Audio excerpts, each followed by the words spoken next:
Hey, what's up? It's Heber from East Idaho Foodies. Just cooking with my good friend and meat aficionado, Nick Kelley. He's doing his process of steak and I'm doing my technique. I've gotten big into sous vide. It's a French technique and it uses a water bath.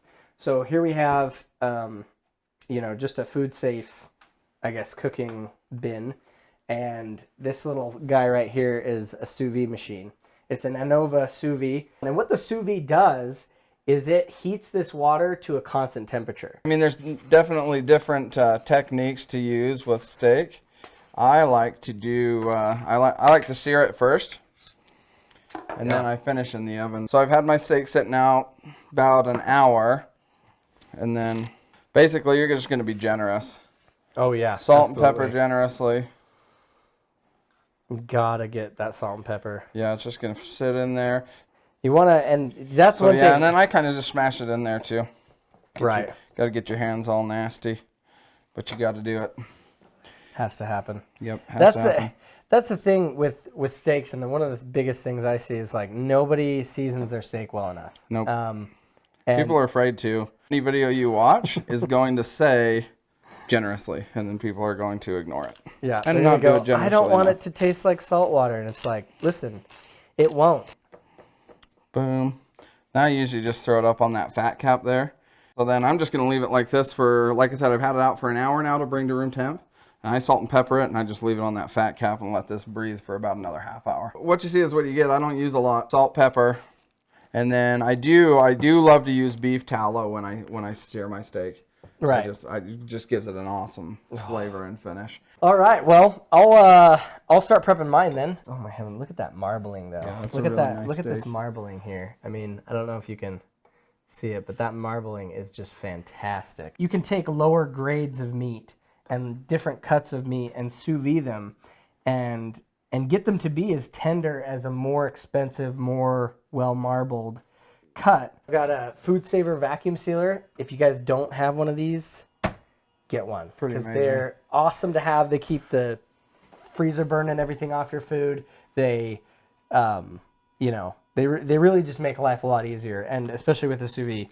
And then this is, dirt cheap. I guess, well, mostly dirt cheap.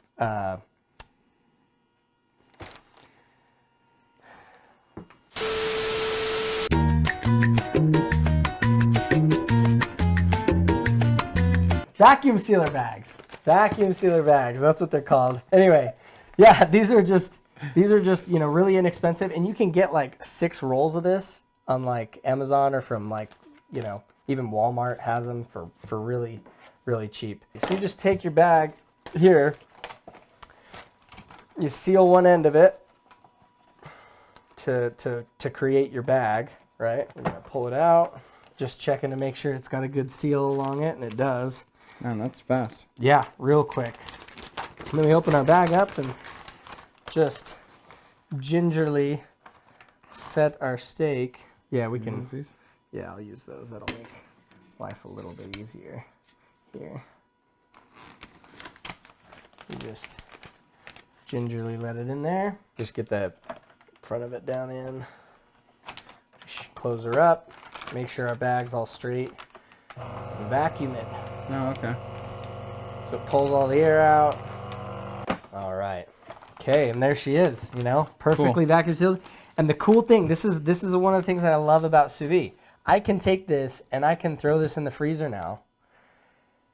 Yeah. And have it for whenever. So we just take our readied steak and we get our sous vide, and you don't have to wait for it to come up to temperature, I mean, ours is up to temperature right now, but it doesn't matter because it's going to come up to temperature, and see, it just dinged to tell me that it's good timing. At temp. Yeah. Perfect. So I just pop it in here, lay it in the water bath, and I just let it sit there and enjoy itself. Cool. Until I'm ready to sear it. And you can do about 6 hours? So yeah, about 6 hours, just because that'll make sure that it's good and tender and delicious. Now that your steak's sat out for about an hour and a half, get up to room temperature.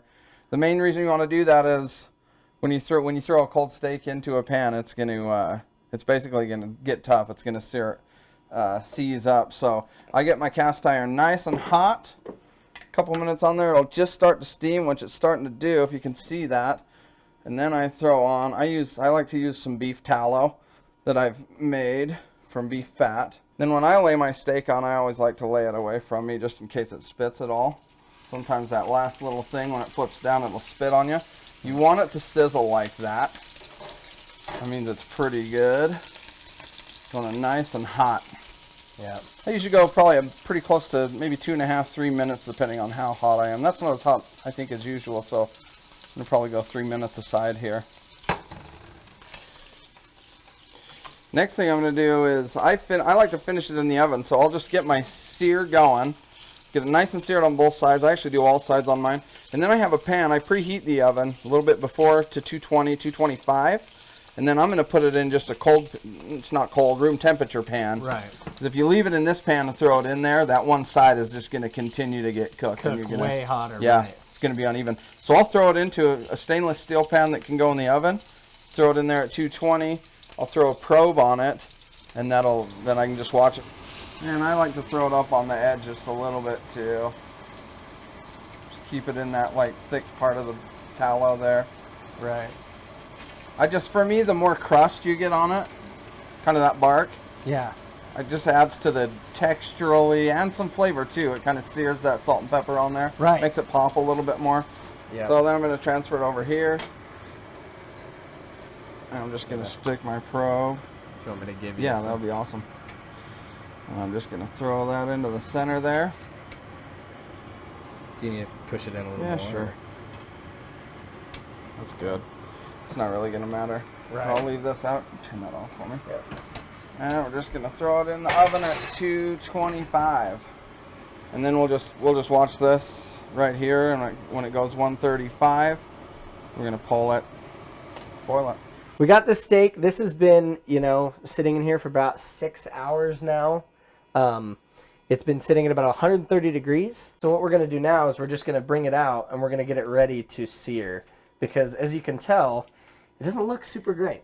Yeah. It looks pretty trashy. It's a little bit ugly at this point. Yeah. You want to get the steak good and dry, and it's been marinating in its own good. juices. It looks pretty horrible, honestly, right now. Most people would look at that and go, that does not look tantalizing or delicious at all. It's interesting, yeah. Translucent fat and everything. But that's because it's been perfectly cooked at a lower temperature. And just like with normal steak, I mean, you look at this color on the outside, but I'm telling you, the inside is so incredible. The look of the inside of this is going to be phenomenal. And then same principles apply, right? We want to let this get up to heat. Kind of the same thing, lay it away from myself type of deal so I don't splash. And that looks pretty good to me, so I think we'll pull this off.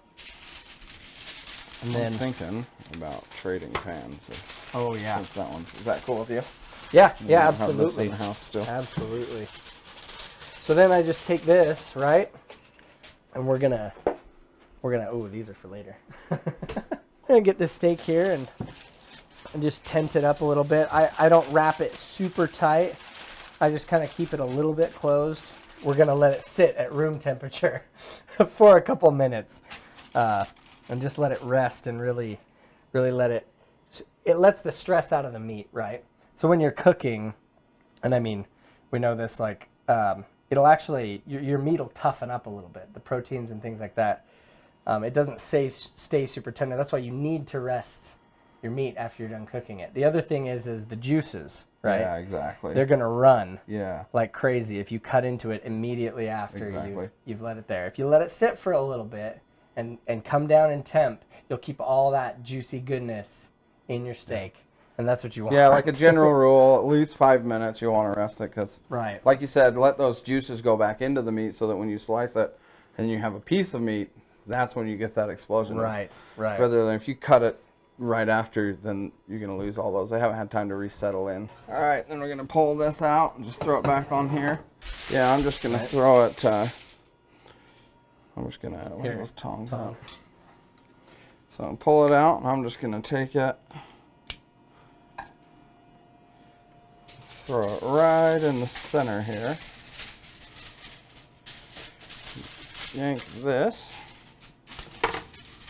I'm just going to wrap it just like this, nice and tight. I didn't put a butter on there, so. Yeah. So I just wrap it up nice and tight. And I like to, I should have had the cooler over there. Throw it in my cooler. This is just something that I've done. I haven't seen too many people really do this, but I feel like it really just kind of helps it. And then I go with an 8-minute rest and I just let it sit. I think they're ready. Resting period good? Yeah, I'm ready. we're probably good to go. Okay, so cool. All right, we'll let crank yours this out. thing open.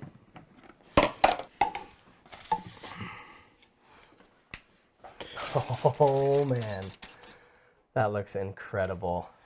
There's a layer on here. That looks phenomenal. Okay, let's definitely.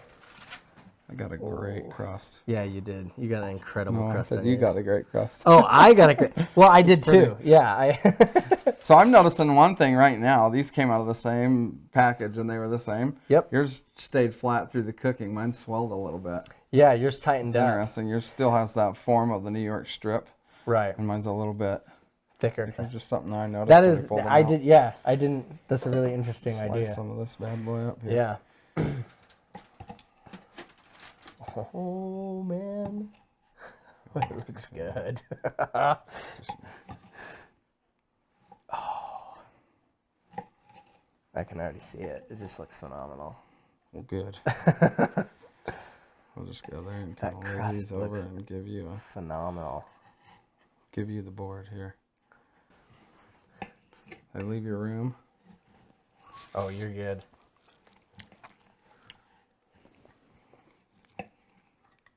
Oh man, if I could cut uniform, that would be nice. Yeah, look at that. Oh, that little fat cap on there, and that intramuscular fat in the middle of the meat. Like, just looks incredible there. Wow. Oh, I'm excited.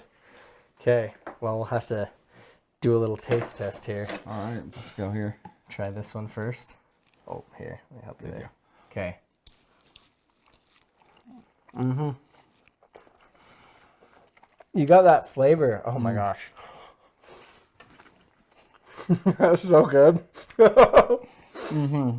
That umami. Juicy. Like, see, and that's the thing that I don't think I'll Good have. crust. Because you got a good amount of pepper.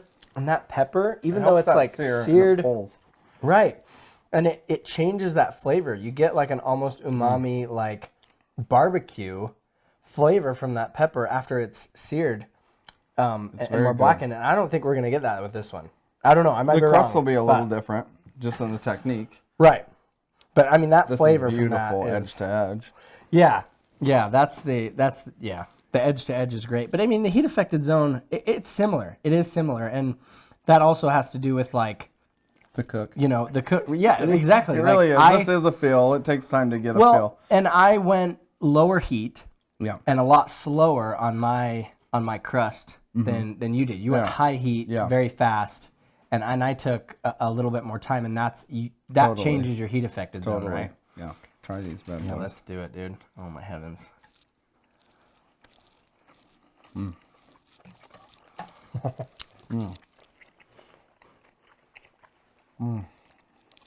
That's so Good good. work, man.